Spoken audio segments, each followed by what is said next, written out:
ça. Donc, Laetitia Adam, je suis très heureuse d'être avec vous aujourd'hui. lrcoachingfamilial.ca, plus connue sous Lily Rescousse.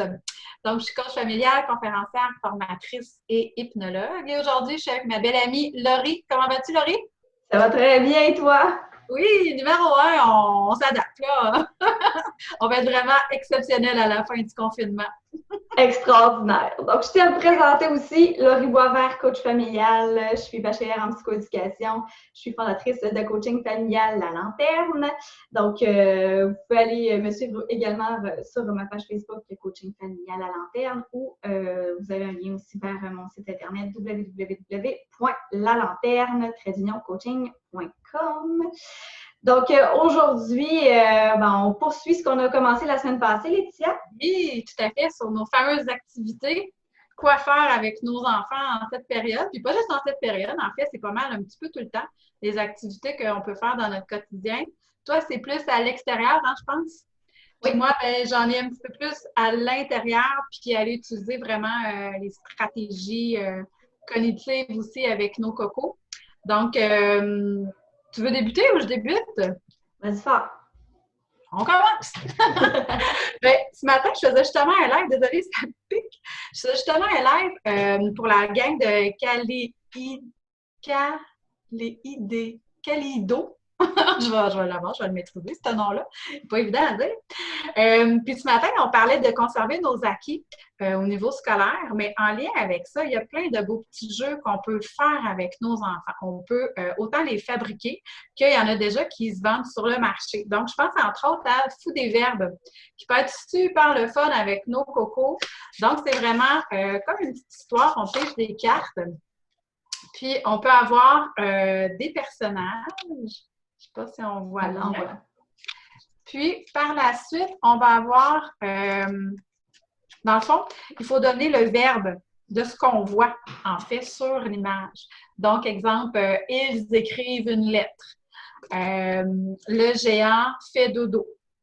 Puis là, les verbes qu'on pratique, c'est les verbes réguliers au présent. On peut même les mettre à l'imparfait. Fait que c'est vraiment à vous de choisir la catégorie des verbes que vous voulez travailler avec votre enfant. Fait que c'est vraiment en image. Puis l'enfant, ben, il peut se reprendre à tous les coups puis choisir, en fait, ce qu'il a envie de dire ou de créer selon ce qu'il voit sur l'image. Ça peut être super intéressant. Puis j'en ai un autre également, celui-là, au dollar à moi. Là. Donc, apprendre les additions, les soustractions. Ce qui est intéressant sur ce jeu-là, c'est que l'enfant peut venir écrire avec un crayon effaçable aussi. Donc, des deux côtés, on a les additions et les soustractions. Puis je pense que je l'avais mentionné dans celui qu'on a fait précédemment, le jeu de serpent et échelle. Oui. Avec les multiplications, etc. Mais vous pouvez vraiment le faire sur votre tableau de jeu. Je l'ai testé avec un crayon effaçable. Donc, vous n'êtes pas obligé de prendre une feuille et de vraiment créer le jeu si vous n'êtes pas des artistes dans l'âme. Donc, vous pouvez déjà prendre votre jeu de serpent et échelle puis venir écrire dessus avec un crayon effaçable. Ça s'efface très bien. Puis, ça fonctionne bien. Fait que ça donne une autre option au jeu aussi de faire avec nos cocos. Ce que j'aime aussi beaucoup, c'est de Danny Beaulieu. Je ne sais pas si vous connaissez Danny Beaulieu, chers parents. Il y a plein d'outils gratuits aussi sur son site web que vous pouvez aller télécharger pour faire des techniques d'impact. Mais outre les techniques d'impact, on a également les défis en famille. Donc, c'est 52 défis que l'on peut réaliser avec notre famille. Et il y en a de toutes les sortes. Entre autres, il y en a un, c'est le défi d'observation. Défi les grands observateurs.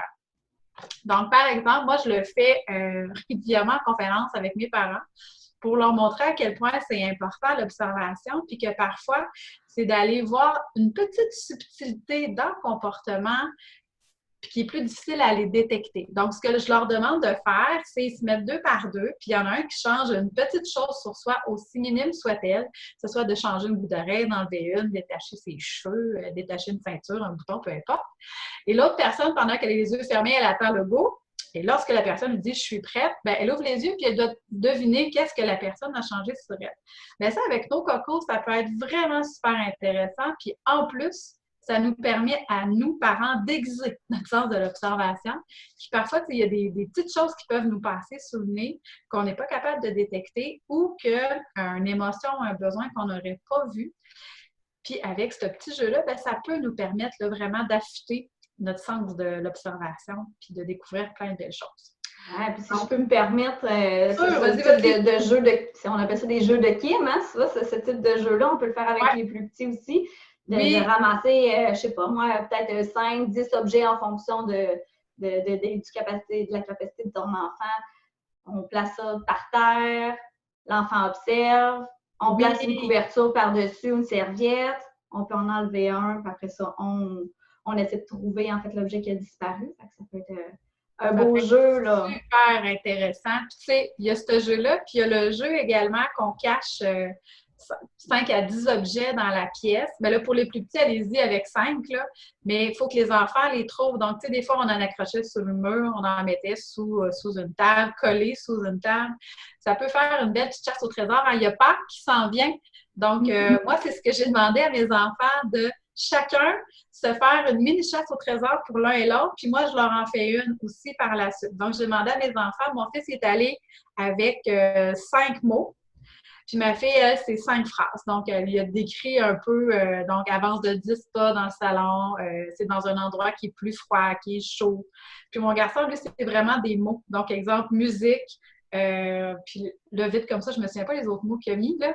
Mais ça devrait être super intéressant. Puis c'est eux, en fait, qui l'ont fait. Puis moi, je leur en fais une aussi avec des charades par la suite. Mais ça peut être quelque chose de très, très intéressant aussi à faire pour Pâques, justement. Ça s'en vient. Donc, ça peut être une belle activité. Ben oui, ça ajoute un petit peu de magie là, dans le temps de Pâques, alors qu'on n'aura pas la possibilité de sortir dehors, mais on peut quand même se rendre ça gai à la maison. Ben oui, tout à fait. Puis, tu sais, là, je leur ai demandé qu'on établisse un menu ensemble, qu'est-ce qu'ils aimeraient manger, de quoi on va avoir besoin.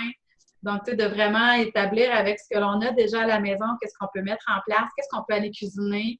Donc, tu sais, de faire justement, t'en parlais, des petites recherches sur Internet, bien, ça leur fait travailler ça aussi. Ça les met en contact aussi avec l'informatique, puis faire des recherches qui sont amenés régulièrement à faire aussi pour des exposés oraux, ces autres choses-là à l'école.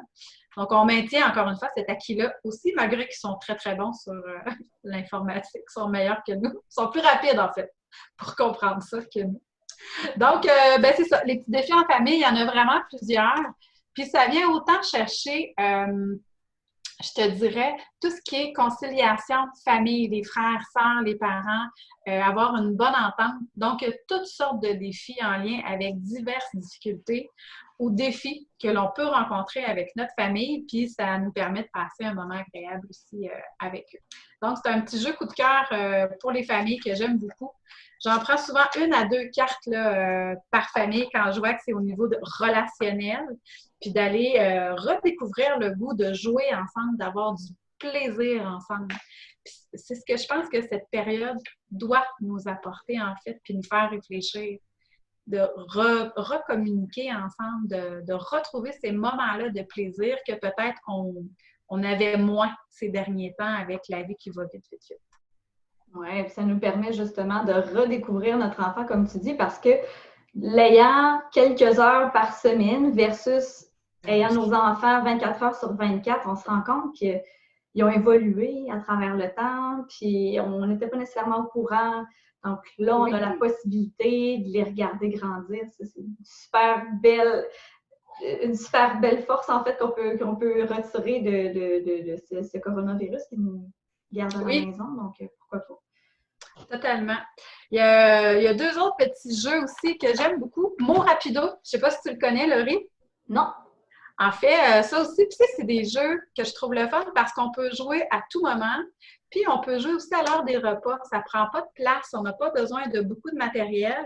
Puis, ça permet aux familles vraiment d'avoir du plaisir à être ensemble et non pas tomber dans la surintervention. Assieds-toi comme il faut, lâche ton frère, non, arrête de crier, parle doucement, parle pas la bouche pleine, prends ta fourchette, prends ta cuillère. Tu sais que ça finit plus que les enfants disent « Hey, là, ça ne marche plus. » Donc, on vient tous désorganiser. Donc, c'est des petits jeux comme ça, je trouve que ça nous permet de reconnecter puis de transformer ces moments-là qui sont irritants en moments agréables, qu'on a du plaisir. Donc, en fait, il y a plusieurs catégories. Voilà. Donc, pays, ville, animaux. Puis, on doit décider d'une lettre. Puis, je pense même que, ça fait longtemps que j'ai joué, puis je pense même que c'est avec un dé aussi. Donc, tout dépendamment de la lettre qu'on a choisie, donc mettons B, bien là, la personne, quand on tourne la carte, on doit nommer un prénom d'enfant, garçon ou fille, donc qui commence par la lettre B. Et c'est celui qui le nomme le plus rapidement qui obtient la carte. Donc, c'est un super de jeu aussi qui peut être très agréable avec nos cocos. Et les jeux d'énigmes pour vraiment aller travailler le côté logico-mathématique, puis développer des stratégies aussi également. Donc, ceux-là, c'est des éditions Caractère. Vous pouvez aller voir sur leur site web, caractère.com, mais c'est vraiment toutes sortes d'activités à l'intérieur. Donc, il y a autant des jeux d'observation que des jeux, comme ça ici. On voit-tu bien? Comme ça. Donc, des stratégies, des chemins à aller identifier, des cherche et trouve. Il y a des énigmes. Donc, ça vient travailler un petit peu toutes sortes de résolution de problèmes. Puis, le point que j'amène souvent, c'est que ça amène aussi les enfants à s'arrêter, à réfléchir, puis à faire vraiment participer intégralement au processus de recherche. Puis, c'est un peu la même chose qu'on leur demande de faire lorsqu'ils sont entre frères et sœurs ou avec les amis, de prendre part à la résolution du conflit, donc d'aller trouver des solutions, aller trouver des idées pour savoir comment je vais résoudre mon problème. Bien, ces petits jeux-là permettent ça, entre autres, à l'enfant de s'arrêter puis à réfléchir aux solutions qui peuvent s'offrir à lui. Donc ça, je trouve ça à ne pas négliger. Hey, puis je fais du pouce sur ce que tu es en train de dire. Bien sûr! Il y a un jeu que j'ai à la maison que j'utilise régulièrement avec mes petits clients, Cartes créatives, ici de Lise Bartoli. Carte créative pour inventer des histoires et grandir en confiance. Moi, j'utilise particulièrement pour créer des métaphores avec mes petits clients, mais c'est un jeu super intéressant pour créer des histoires. Donc, si actuellement, on veut développer la créativité de notre enfant, on veut l'aider à aussi développer peut-être la logique, à savoir comment est-ce qu'on construit une histoire, début, milieu, fin. Donc, on a des suggestions de héros. Ce sont des cartes qui sont super belles en plus. Ben oui. On a le héros, l'allié, qui va venir aider mon personnage à résoudre son problème. Le problème, évidemment. Comme ça ici. Oui. Et j'ai l'objet magique qui va permettre à mon personnage de régler son problème. Donc, on a différents types d'objets magiques. Donc, ça, c'est un type de jeu qui existe, mais il en existe une panoplie qui vont simplement donner des petites idées à notre enfant pour pouvoir créer une histoire. Puis ça remplace aussi le livre le soir, puis ça nous permet d'avoir du plaisir. Moi, je sais que je fais toujours bien rire mes enfants là, quand on part avec 1-2 cartes. Puis après ça, j'invente quelque chose. On a toujours les mêmes cartes, mais c'est jamais la même histoire. La même histoire. Mais ça permet tellement de développer l'imaginaire, la créativité.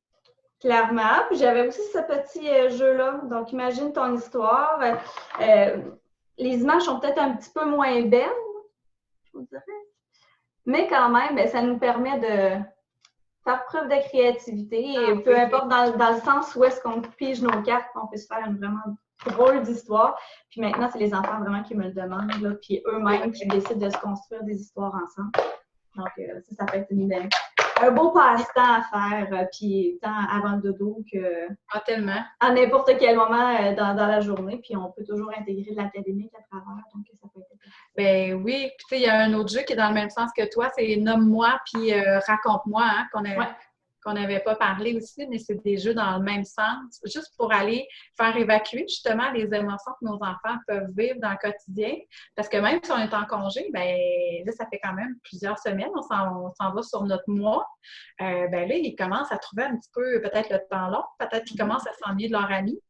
Ils nous adorent là, en tant que parents, mais à un moment donné, ils aiment ça pouvoir aussi jouer puis discuter avec leurs amis qui sont vraiment sur le même piédestal qu'eux, qui ont dans le même imaginaire, peut-être la même créativité, les mêmes intérêts aussi qu'eux. Donc, ça peut faire vivre plein d'émotions. Puis en lien avec ça, moi, j'ai créé vraiment un outil que les gens peuvent retrouver autant sur mon site à moi, lrcoachingfamilial.ca, que sur la boutique du réseau aussi. La boutique du réseau Nanny Secours, on le vend. Donc, c'est comment éviter de se mettre dans le trouble. En fait, je demande à l'enfant de se visualiser son super toi. Il ressemble à quoi? S'il y a des pouvoirs, les caractéristiques qui peuvent en découler. Puis, à l'intérieur du livre, on vient vraiment, de un, regarder c'est quoi le défi de l'enfant qui vit présentement, parce que dans le courant de notre vie, on vit plusieurs difficultés, plusieurs défis. Mais c'est d'amener l'enfant à comprendre ça part d'où, ça part de quelle émotion. C'est en lien avec quel besoin qui est à combler. Et j'ai fait en sorte de mettre des images pour toutes les situations. Donc, exemple, là, celui-là, c'est dans les situations. Dans quelle situation ton défi t'arrive le plus souvent? Bien, je mets toujours des images pour aider l'enfant à comprendre, OK, ah ben oui, moi aussi, ça m'arrive quand, exemple, je me chicane avec mon frère ou quand je me chicane avec ma soeur. Mon défi, il est là plus souvent. Donc, tu sais, je viens que je parle vite, vite, vite, puis je parle fort. OK, puis bon, ben, c'est en lien avec quelle émotion, quel besoin. Donc, tout ça sont en images pour aider l'enfant à bien comprendre ce qui se passe. Puis en plus, à l'intérieur du livre également, l'enfant peut venir dessiner sur soi, soit un garçon ou une fille. Qu'est-ce qui se passe dans son corps? Où est-ce que ça situe l'émotion qu'il vit? Qu'est-ce qui se dit dans sa tête? C'est quoi les conséquences qui vont en découler? Puis, qu'est-ce que l'adulte peut faire pour venir l'aider? Ou ça peut être son parent, mais ça peut être papy, mamie, un adulte en qui il a confiance. Puis, il y a une démarche aussi en 5 étapes que l'enfant peut faire aussi pour l'aider. Donc, ça peut être un livre super utile qui amène plein de belles discussions aussi avec l'enfant pour l'aider à comprendre ou pour l'aider à surmonter ce qu'il est en train de vivre, le défi qu'il a à relever au quotidien. Ah, puis il est super bien imagé, fait que ça parle à l'enfant, hein, c'est intéressant. Oui, ouais, pour l'avoir testé souvent, puis il y a plusieurs de mes familles qui l'ont pris aussi, là, que ça fonctionne vraiment bien. Génial, ça! OK. Et si on regardait qu'est-ce qu'on peut faire à l'extérieur actuellement? Parce que là, on ne restera pas toujours à la maison. On commence à faire beau. Ben là, aujourd'hui, il neige actuellement. Oui, il neige. Bon, ben, on va s'en sauver. Là, le printemps va arriver pour de bon éventuellement. Oui, ça s'en vient, ça s'en vient. Ça s'en vient, puis il faut prendre l'air. C'est important de prendre l'air aussi. Donc, qu'est-ce qu'on peut faire à l'extérieur comme activité? Ben, je vais commencer à te proposer certaines petites activités qui vont bonifier Laetitia. Sens-toi bien à l'aise. Merci. Donc, lors de notre précédente vidéo, nous, on avait parlé de faire de la crêpe, de faire notre jeu de Fort Boyard là, par terre. Puis, si je résume, c'était d'indiquer les 26 lettres de l'alphabet par terre. L'enfant doit indiquer, faire le mot, en fait, par terre, donc en plaçant soit des pierres, soit son propre corps sur la lettre. Puis, pour replacer en fait les lettres du mot qu'on lui demande. Donc, on peut lui faire pratiquer ces mots de la semaine en faisant ça. Donc, c'est super intéressant. Avec les craies, il y a une multitude d'activités qu'on peut faire avec ça. Évidemment, si vous n'avez pas d'asphalte dans votre cour, ben, on le fait dans la rue. Ça va peut-être vous limiter un petit peu là, sur ce que vous pouvez faire. Mais je vais vous proposer plusieurs activités que vous pourrez faire, puis vous verrez ce que vous souhaitez tester. Donc, évidemment, avec les crayons, on peut faire du dessin. On peut faire de la marelle. Étant jeune, on en a fait beaucoup de la marelle. Donc, vous pouvez en faire de toutes les sortes. Ça permet aux enfants de libérer un petit peu d'énergie, donc les faire sauter d'avant, de reculant. On peut en faire des grandes marelles. Il n'y a rien qui vous empêche d'arrêter à 10. Là. C'est vrai, tellement. Donc, on peut le faire comme ça. Et la paire après 10. Ah oui. Continuez, là. On peut aussi faire des mathématiques. Donc, sur la marelle, lancer 2 ou 3 roches, on additionne les chiffres, puis on avance le nombre de cases qu'on aura fait. On peut y aller avec un dé. Donc, on peut la bonifier, notre marelle. Vous pouvez faire des courses, hein? On peut se dessiner des trajectoires sur le sol, dessiner certains obstacles. Par exemple, si on se met à faire des petits tourbillons, ben, on doit tourner sur nous-mêmes. Qu'est-ce qu'on peut rajouter aussi en termes de matériel sur notre parcours à obstacles pour nous permettre de faire une petite course, donc ça peut être le fun aussi. En allant prendre une petite marche, là, j'ai vu que des voisins, eux, s'étaient fait des chemins à gauche, à droite pour savoir de quel côté est-ce qu'on devait se déplacer. Oui. Donc, c'était le parent qui disait à gauche, à droite. Donc, on va pratiquer la latéralité. Oui, c'était des petits stationnements dans le chemin, c'est tout cute. Le twister. Oui! C'est simple. J'ai joué justement hier avec mes enfants. Ben oui, pourquoi pas? C'est super simple. Ah oui, C'est sûr tellement! que de faire ça dans la rue, c'est peut-être pas l'idéal. Puis ça va te salir les mains. Il faut s'entendre à ça. Donc, on fait des petits ronds de couleur. Oui. Mais c'est super agréable de jouer avec ça. Puis sur Internet, vous pouvez facilement trouver une façon de vous faire un petit indicatif, à savoir est-ce que c'est la main, le pied, sur quel Ah ben oui! sinon on le fait tout simplement à l'oral, puis ça fonctionne très bien. Donc, de voir les enfants se contorsionner, c'est toujours très drôle. Puis quand les parents s'impliquent, c'est encore plus drôle. Oui! Tout à fait. Ensuite de ça, on peut tracer le contour du corps des enfants sur le sol. Puis après ça, ben, on peut les habiller, nos personnages. On peut faire les visages. Donc, on peut se représenter sur le sol. Puis on peut donner la possibilité aussi aux enfants d'utiliser un miroir, se regarder et de se reproduire. Donc, on va aller travailler un petit peu dans le plastique, ce qu'ils font souvent à l'école. C'est ce type d'exercice-là. Donc, on peut le reproduire à la maison. Juste de prendre conscience aussi de son corps, surtout pour les plus petits, là, c'est comme pas encore intégré, là. Oui. Oui, puis on peut aussi tracer son ombre sans avoir à se mettre par terre. On peut vraiment faire le tour de notre ombre en prenant des positions particulières. Ça peut être très drôle aussi. Ma fille, elle a eu très longtemps peur de son ombre, là. Littéralement. Elle a dit « Voyons, quelqu'un qui me suit! » Elle dit « Oui, c'est toi! » Ça peut permettre justement de prendre contact avec notre ombre puis de voir que finalement, elle peut être comique. Hein? Donc, oui, ça peut être drôle.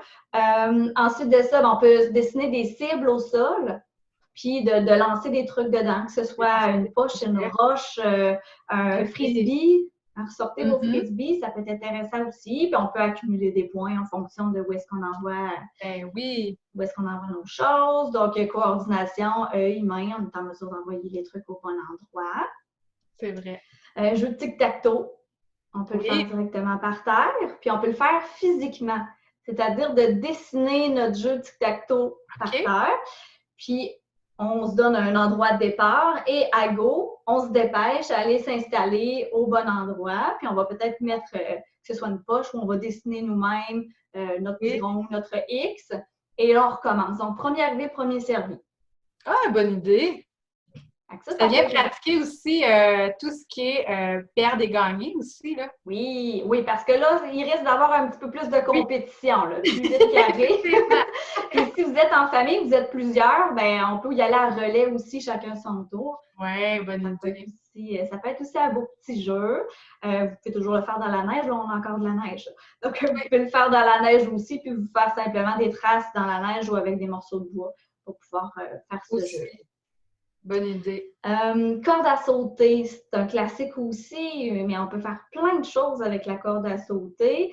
On peut sauter seul, évidemment. On peut sauter à deux en se tenant par la taille. On peut mettre un enfant au centre qui va tourner sur lui-même avec la corde. Puis les enfants qui sont autour doivent sauter par-dessus. Oui, comme un jeu de Exactement. Ou tout simplement mettre le pied dessus. Celui qui réussit à l'arrêter, il va gagner et va pouvoir aller au centre. C'est vrai. On fait ça justement, là, des challenges de corde à sauter, moi et ma fille. C'est différent des entraînements, là. C'est du bien. C'est compétition, là, amicale, ça peut être intéressant. Oui, tout à fait. Ouais. On se met un nombre de minutes X. Par exemple, on se met 10 minutes de corde à sauter. Après, il faut aller faire 15 minutes de vélo. On revient, 5 minutes de corde à sauter. Puis après, habituellement, on a pas mal fini. God, vous allez être en forme! Oui, c'est ça.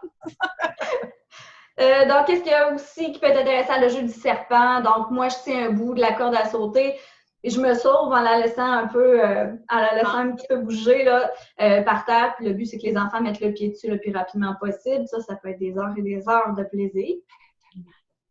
Voilà, à part de ça... Ça ressemble pas mal à ça, à la corde à sauter, mais on peut toujours se servir de la corde à sauter pour plein de choses. L'accrocher, puis faire semblant que cette corde à sauter-là va être un filet, puis on va jouer au badminton. On peut ressortir nos ballons, là, les ballons, jouer au badminton, au tennis, peu importe. Là, on peut s'en servir tout simplement pour délimiter deux espaces pour pouvoir jouer. S'en servir pour jouer au limbo. Oui!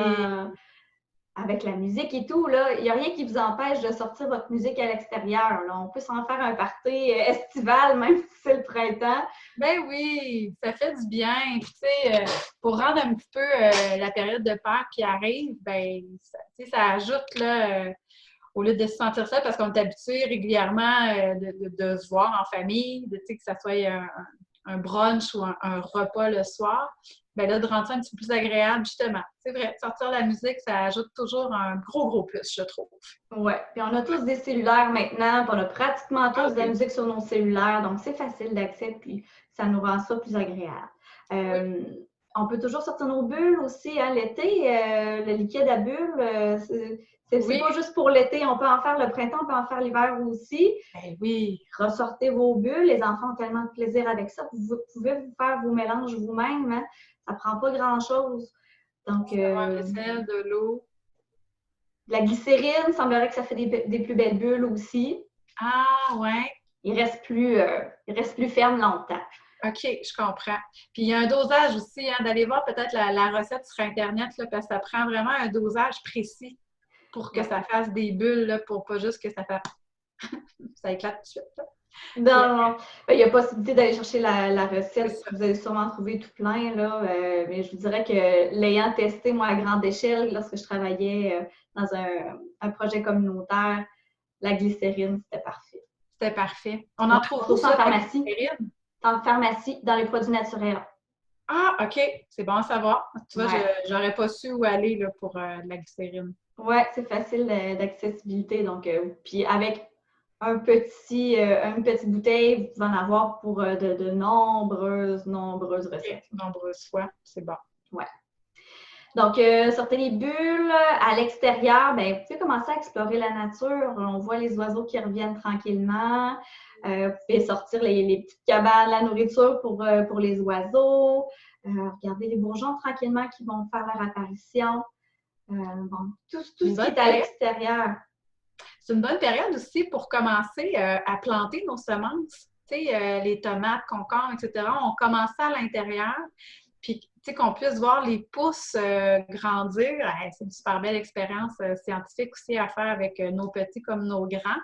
Moi, je sais qu'on veut commencer ça bientôt parce qu'on a un petit jardin aussi à l'extérieur. Fait que de commencer avec nos pousses à l'intérieur. C'est ça, il y a des légumes, des fruits, mais des fleurs aussi, là. Puis même, ça, c'est une belle expérience qu'on faisait en garderie, de couper un céleri, puis de prendre la base du céleri, le mettre dans l'eau, puis voir repousser les cœurs de laitue romaine aussi. Donc ça, les enfants adorent ça. Puis souvent, ce qu'on ajoutait aussi, c'était un petit peu de colorant. Donc, ça mettait un petit peu plus de couleur. Ça peut être une super belle activité aussi, qui, par la suite, vous allez pouvoir transplanter là, au moment venu à l'extérieur. Oui, puis là, on pense de plus en plus à l'autosuffisance alimentaire, donc c'est un excellent moyen de le tester aussi, puis de voir à quel point ça peut être agréable. Oui, totalement. Oui. Puis, je parlais de la neige qui va fondre tranquillement pas vite. Bien, retrouvez aussi ce qui est à l'extérieur. Vos patios, vous pouvez vous réinstaller là, pour le printemps. Moi, je sais que la semaine passée, une journée où est-ce qu'il faisait super beau, là, j'ai ressorti tout ce qu'il y avait, là, ma table de patio, mon set de patio, tout est là. Et on a fait un pique-nique dehors. Il fait beau. Ressortez votre matériel, sortez dehors, profitez du beau temps. Ouais. On peut se rendre ça toujours agréable en famille. Ça nous permet aussi de prendre l'air. Donc, ça, c'est super intéressant aussi. Qu'est-ce que j'avais à vous proposer aussi? Ah oui! On a encore l'opportunité de sortir à l'extérieur. On ne nous a pas interdit de se promener à l'extérieur. Donc, je vous invite à tester le géocaching. Je ne sais pas si tu connais ça. C'est comme une chasse au trésor, mais à l'aide d'un GPS. OK. Donc, c'est un grand mouvement. Ça a parti, ça, je pense, dans les années 2000 à peu près. Des gens qui cachaient en fait des trucs un peu partout, soit en forêt, même dans différents des environnements publics, et cachaient des petits cadeaux par-ci par-là. Okay? Donc, il y a des coordonnées GPS qui viennent avec ça. Il y a différents sites où est-ce que vous allez chercher ces informations-là. Puis, en fonction du signal GPS, on a tous un GPS sur nos cellulaires maintenant. Oui. En fonction de la coordonnée, on peut aller trouver ce cadeau-là. Là, c'est sûr qu'il y a plein de monde qui vont toucher à ça. On s'assure de bien laver nos mains par la suite. Mais ce sont des cachettes là, un peu partout. Juste autour de chez nous, je pense qu'il y en a une quinzaine et je suis dans Portneuf. Donc, dans les endroits plus élaborés, donc dans Québec, assurément dans Montréal, il doit en avoir beaucoup, beaucoup. Puis peut-être aussi d'en faire nous-mêmes pour, est-ce que c'est possible pour que les gens puissent y avoir accès? Si, exemple, on veut en préparer? Oui, si vous vous enregistrez sur des sites, là, je sais qu'il y en a un en particulier. Je pourrais peut-être trouver l'adresse puis mettre ça en dessous du vidéo. Il y a une adresse en particulier où est-ce qu'on peut s'inscrire en tant que participant. On peut ajouter nos propres caches. Puis, puis les gens, quand ils vont, ils peuvent même indiquer qu'ils l'ont trouvé. Donc, ça fait que le fun aussi pour les enfants de voir qu'il y a des gens qui sont allés voir leur petite cachette. C'est un peu un genre de Pokémon Go là, pour les jeunes. Hein? Ça a été très populaire dernièrement. C'est une chasse au trésor, en fait. Puis, parfois, là, on peut trouver un gros pot avec plein de choses dedans. À d'autres endroits, ça peut être juste une petite boîte avec un papier disant « tu m'as trouvé ». Mais c'est vraiment intéressant. Vraiment intéressant. Et rappelle-nous le nom, Marie? C'est du géocaching. Catching. Ouais. Comme attraper, là? Comme attraper. OK. Ah, ben je vais aller voir ça, assurément. Ah oui, c'est vraiment plaisant. Wow! OK. Donc, voilà. Puis, ben, ça ressemble pas mal à ça. Je vous dirais, en fonction de ce qui se passe, ça fait déjà un bout qu'on jase, nous, de toute façon. Sinon, on viendra avec d'autres stratégies. Ben oui, ça, c'est sûr. On ne laisse pas tomber. On va être là, on vous laisse annoncer, hein, à partir de la semaine prochaine, on va être là 3 jours semaine. Lundi, mardi, jeudi. Hein, si je ne me trompe pas, là. Oui. Bien ça. OK. Lundi, je serai là avec une invitée, Perrine. Puis mardi, de retour avec la belle Milou. C'est toi jeudi? Jeudi, je réponds aux questions de parents. Et les vendredis, on aura nos papas qui seront là aussi, Yannick et Martin, en soirée à 20h. Oui, nos papas blogueurs. Donc, c'est un rendez-vous. Manquez pas ça. C'est là pour vous. Encore une fois, on est là pour vous outiller, vous donner des outils pour que le confinement se passe bien. Puis, comme toujours, ben on est là. Il y a moi et Laurie, mais il y a plein d'autres coachs aussi qui sont avec nous, qui sont disponibles pour répondre à vos questions. N'hésitez pas, restez pas tout seul. On est là pour vous.